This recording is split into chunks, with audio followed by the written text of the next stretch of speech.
Hace unas semanas me estuve preguntando mucho acerca del hecho de que si tuviera una máquina del tiempo, ¿a dónde me gustaría ir? ¿A qué lugar? ¿A qué instante? ¿A qué momento de mi vida me gustaría regresar? E incluso les estuve preguntando a algunos amigos a dónde irían. Me metí a internet a ver qué respondía la gente a esta pregunta. Y me asombraba que mucho de esto era: quisiera regresar a mi pasado, no cometer los errores que cometí. Quisiera regresar a donde estaba mi papá, poder valorarlo, poder abrazarle, poder decirle te quiero. Y quisiera volver, muchos decían, a ese lugar donde perdí a esa persona, no cometer los mismos errores de mi pasado, los errores de mi juventud.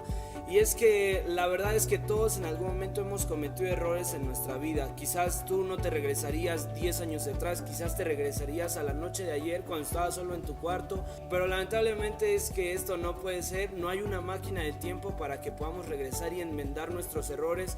No puedes cambiar lo que hiciste en el pasado, no puedes cambiar tus errores, tus faltas, tus pecados delante de Dios, pero sí puedes cambiar lo que va a pasar después de eso. Y el día de hoy me gustaría leer contigo un par de historias de dos amigos muy cercanos de Jesús, y la primera se encuentra en Mateo 26, en el versículo 69 al 74. La voy a leer. Dice: mientras Pedro estaba sentado afuera en el patio, una sierva del sumo sacerdote se le acercó y dijo: tú también estabas con Jesús de Galilea.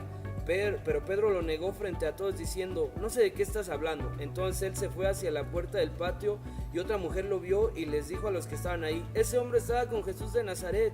De nuevo Pedro lo negó y juró: yo no conozco a ese hombre. Un poco después los que estaban ahí se le acercaron y le dijeron: tú realmente eres también uno de ellos, se nota por la forma en la que hablas.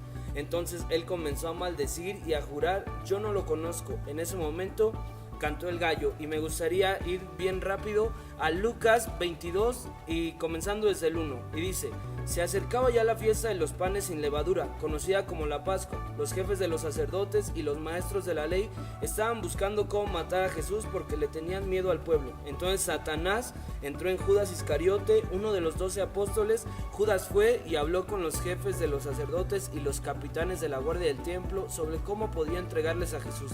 Ellos se alegraron y le prometieron dinero a cambio. Judas se comprometió y entonces empezó a buscar la oportunidad en que no hubiera gente cerca para poder entregarlo. Como te dije, Jesús conocía muy bien a este par de personas. Jesús conocía muy bien a Pedro, Jesús conocía muy bien a Judas. Él sabía que Judas lo iba a entregar y que poquito después Pedro lo iba a negar. Y sabes, Jesús te conoce muy bien a ti también. Jesús conoce tus errores, Jesús conoce lo que has hecho, todo lo que has venido cargando. Jesús sabe que quizás el día de mañana te vayas a equivocar. Y mi pregunta para ti el día de hoy es: cada vez que tú te equivocas, ¿sientes culpa o sientes arrepentimiento? Podría sonar igual, podrían confundirse, podrían sentirse similar, pero la realidad es que son cosas tan diferentes. La culpa te aleja de Dios y el arrepentimiento te acerca a Él. Quisiera que podamos terminar de leer las historias que comentábamos al principio, una llena de arrepentimiento y otra por el otro lado llena de culpa. Y ahí en Mateo 27:3 dice: entonces cuando Judas, el que lo había traicionado, vio que habían condenado a Jesús, y sintió pesar por lo que había hecho, así que les devolvió las 30 monedas de plata a los jefes de los sacerdotes y a los ancianos líderes, y les dijo: he pecado al entregar a un hombre inocente para que lo maten. Ellos dijeron: ¿qué nos importa? Ese es tu problema. Entonces Judas tiró las monedas de plata en el templo, salió de ahí y se ahorcó. En la historia de Pedro termina muy diferente. Mateo 26:75 dice: entonces Pedro recordó que Jesús le había dicho: antes de que cante el gallo me negarás 3 veces. Entonces Pedro salió de ahí y lloró amargamente. Me gustaría que el día de hoy te quedaras con esto en tu corazón: hay una mejor vida de la que estás viviendo ahora, solo necesitas un cambio de mentalidad. El arrepentimiento es darte media vuelta y correr hacia los brazos de Jesús. Cada vez que tú te equivoques, recuerda: ¿corres de Dios o corres hacia Dios? No hay nada que tú puedas hacer para que Dios te deje de amar.